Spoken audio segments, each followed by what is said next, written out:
His latest book is Talking to Strangers, What We Should Know About the People We Don't Know. Malcolm Gladwell, welcome to The Economist House. Thank you. So tell me first, what is a stranger? What is a stranger? A stranger is someone, I suppose, who we have limited understanding of their perspective, background, culture, tradition. Or another way, maybe a more interesting way to say it is, a stranger is someone who we know in only one dimension. What presents itself to us? Yes. And like me, you're a journalist. We've spent our lives talking to strangers in the hope of pursuing something that we hoped was truthful and enlightening. What draws you to talking to strangers? The point of my book is simply to highlight the reasons why those kinds of encounters sometimes go awry, which I think is an enormously important issue because we are drawn more and more into interactions with people who we don't fully understand. Well, let's look a bit more about why this matters, because if it was simply about the way that we behave when we meet other people and a kind of social politeness, that would be one thing. But you actually think that there is damage to the consequences of these misunderstandings.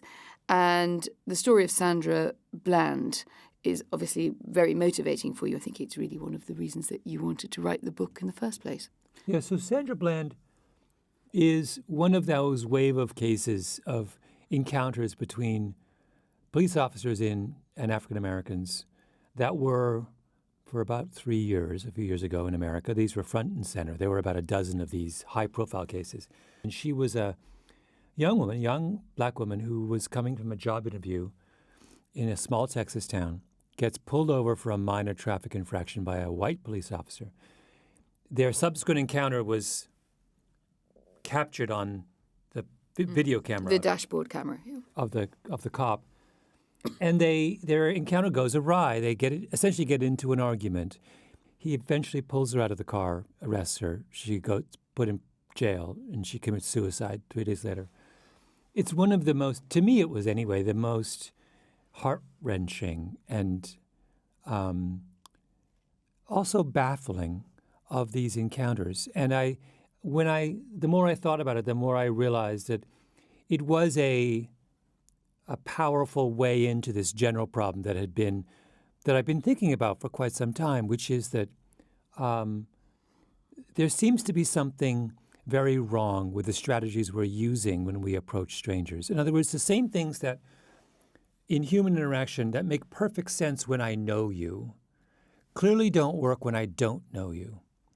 So I set out to write a book that begins and ends with the Sandra Bland story, begins by laying out the mystery. So how could a completely banal encounter in the middle of the day between a police officer and a woman over a failure to signal changing lanes, I mean, the most preposterously trivial of infractions, lead to tragedy? Fundamentally, when you listen to this harrowing bit of audio tape of the initial encounter between the police officer and Sandra Bland, and you see the ways in which the police officer in particular systematically misunderstands where she's coming from.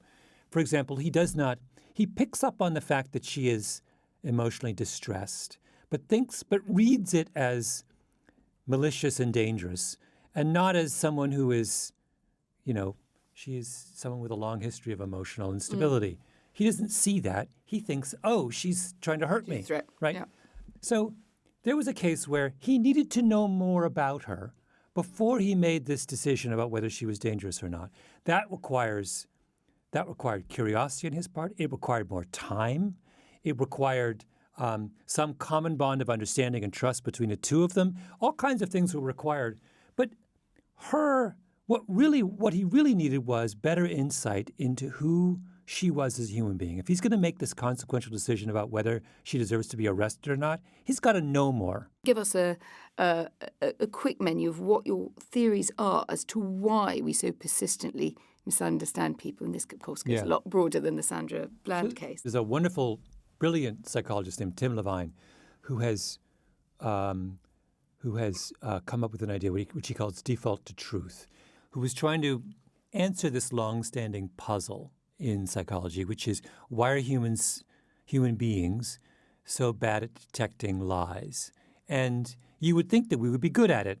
You would think that evolution would have Rooted selected it out. those Yes. who were adept at knowing when they were being deceived. It turns out not to be true at all. What's the evidence? If I give you a series of videotapes, half of which are people telling lies and half of which are people telling the truth, and I ask you to tell me which is which, you will get about 52 to 53% of the answers correct. So I might conclude that roughly, I'm just guessing, it's almost 50-50-ish. This is Levine's big point. What you're doing is you are entering the process with the assumption that people are telling the truth, and you have a default to truth. Your overwhelming inclination is to say that's truthful, and then in a small number of cases, where there seems like an overwhelming evidence of deception, you're willing to challenge that conception. So you're basically saying true, true, true, true, true, true, true. Maybe false, true, true, true, true. That's what you're doing. And he says that's powerfully characteristic of human beings because that's why we've been able to build functioning societies. It doesn't work if you are skeptical of everything people say. We couldn't have this conversation if we were challenging each other at every moment. You couldn't build a financial system. You wouldn't send your children to school if you didn't default to truth, right? So it's useful, but it also has tripwires. And what's the difference between that and confirmation bias? I would think that confirmation bias is a kind of subset of this general tendency. I think what Levine is describing is something powerfully fundamental about the way human beings make sense of the world. And that confirmation bias I would think of as a specific offshoot of this that has to do with the way we deal with information. I suppose the squeezing question that I had as I went on through the book, we might come to intelligence and intended deceit in a moment, but I wanted to ask you about the Amanda Knox case. You say she was spent 4 years in an Italian prison for the crime of not behaving the way we think people are supposed to behave after their roommate, Meredith Kirchner, is murdered. Again, now you see, that's where I know a little bit about that case. She was then exonerated, the police work was terrible, the forensics were terrible, and all the rest. But nonetheless, there is still a bit of an unknowability about aspects of the case. So as far as you're concerned, she's sort of judged for a certain way that she was behaving. But I wondered whether you were looking for that, so you found it. This actually goes back to Tim Levine's arguments about why is it that we are so bad at understanding whether someone is telling us a lie or the truth. And he says that there are a specific category of people, communicators, who we have trouble with. And he calls them people who are mismatched. And by mismatch, he means that if you look at a universe of people who are trying to judge the truth or falsity of a statement, you'll see that they always get the same ones right and the same ones wrong. So we get people right when there is a match between the emotional intention of the person and the way those emotions are manifested in their demeanor and their affect and their facial expressions and all those kinds of things.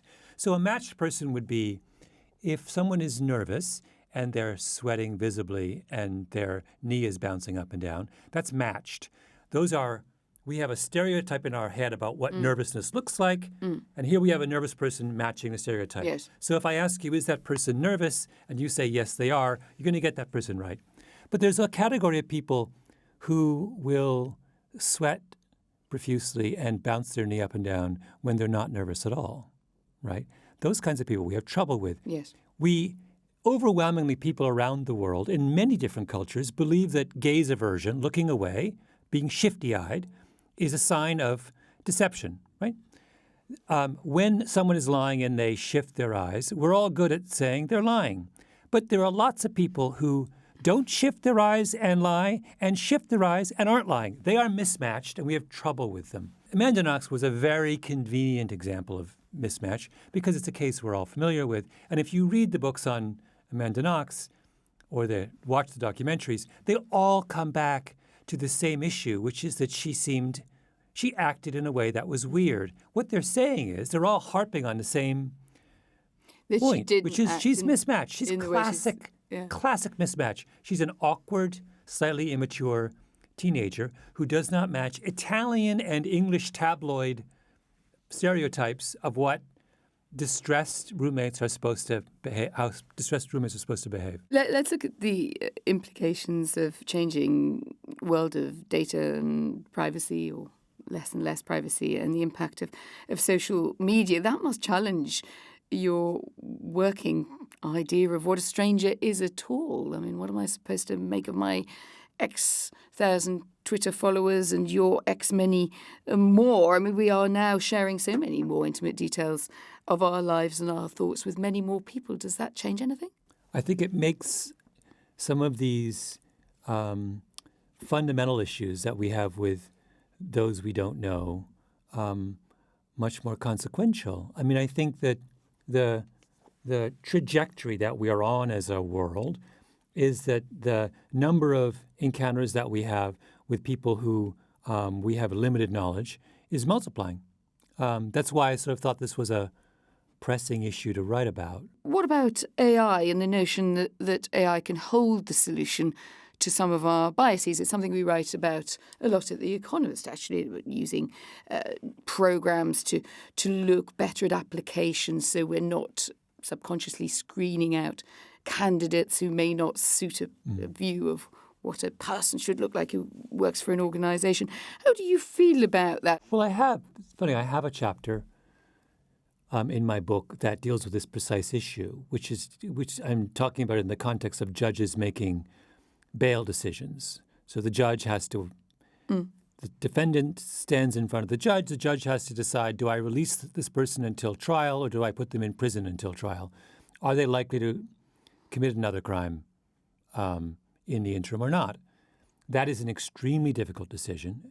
And when we look at how effective judges are at gauging, predicting the dangerousness of a defendant, they're not very good at it. And when we look at how machine learning systems and AI systems and algorithms do, they tend to do better, actually much better than the judge, right? So there's an instance where we have clear evidence that a disembodied computer can be more accurate in making a prediction about a human being than a judge can. That is a clear opportunity for improving the system, but we need to be artful in the way we combine these two sources of insight. You can't throw out the right answer is not to throw out the judge, because that undermines the legitimacy of the system. But at the same time, the right answer is don't close the door to tools that can help the judge make a better decision just because they happen to be scary or newfangled. You need to do both. We need to be thoughtful about how we can integrate the wisdom of things like AI with human decision-making systems that can confer legitimacy on the process. We can't end without talking about politics and where what you've written about leaves our muddled politics on both sides of the Atlantic at the moment. So I think I'll just ask you, who in public life do you think popular conception has most misunderstood? Anyone running for public office has to conform to the principles of transparency if they expect to proceed. You cannot be Amanda Knox and run for public office, right? Because you're asked to present yourself in very broad forums to people who don't know you in the slightest.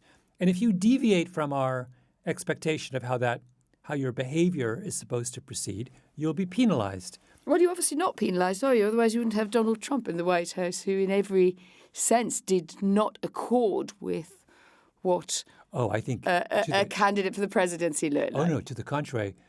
I would say that we're talking about slightly different things here, but Donald Trump's inner states and his outer representations are perfectly matched. When he is disgusted, he shows disgust. No man has ever done less to mask his inner feelings than Donald Trump, which is, I think, a powerful reason why he is so popular, is that codes to many people as authenticity, right? He makes no attempt whatsoever to filter his feelings. they spill out of him at 3 o'clock in the morning on Twitter. I mean, this is so, that is to my point, I think that politics powerfully favors those who have this direct correspondence between the way they feel and the way they act, particularly contemporary politics, which are so concerned with public persona and the aura of celebrity and all those kinds of things. That's interesting, but almost, I'm sure you don't mean this politically, it's a sort of almost a kind reading of Donald Trump. You think he's made for the job? No. Why? No, I mean that there's a correspondence between his interstates and his representations.